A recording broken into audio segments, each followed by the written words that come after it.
The Trojan War, one of the most famous ancient Greek myths.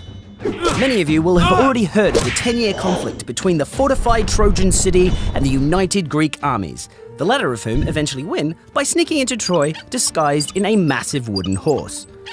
But how did the war actually start? The story starts with the king and queen of Troy, Priam and Hecuba, who are expecting a son. A great moment for any couple, right?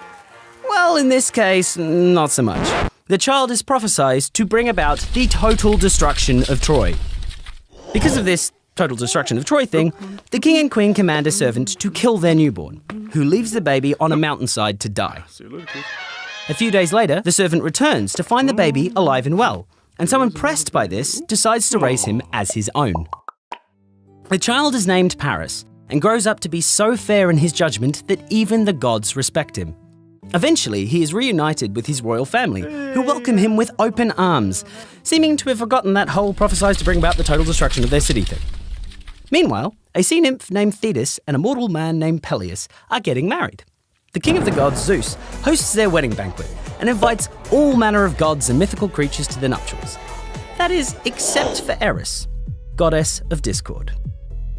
Eris is, let's say, disappointed by not making the guest list, and in protest not only crashes the wedding, but brings a gift that definitely wasn't on the registry.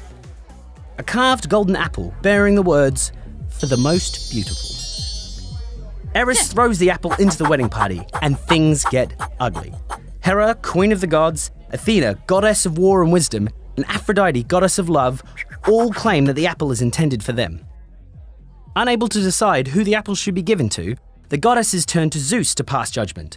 But Zeus isn't too keen on judging a beauty contest between his wife and 2 daughters, and so passes the responsibility onto a mortal famed for his judgment. And so Paris is approached by the 3 goddesses. Each goddess offers Paris a reward if he chooses them. Hera offers control over Europe and Asia. Athena offers wisdom and to make Paris the world's greatest warrior. And Aphrodite? Well, Aphrodite offers Paris the most beautiful woman in the world.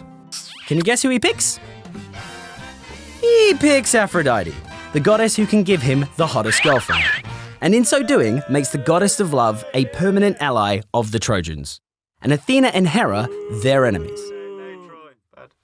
Unfortunately, Paris's prize of the most beautiful woman in the world is Queen Helen of Sparta, who already has a husband, Menelaus, king of Sparta.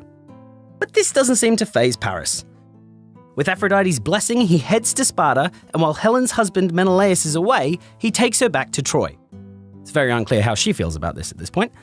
When Menelaus returns, he is understandably confused and very annoyed that his wife is missing and with another man.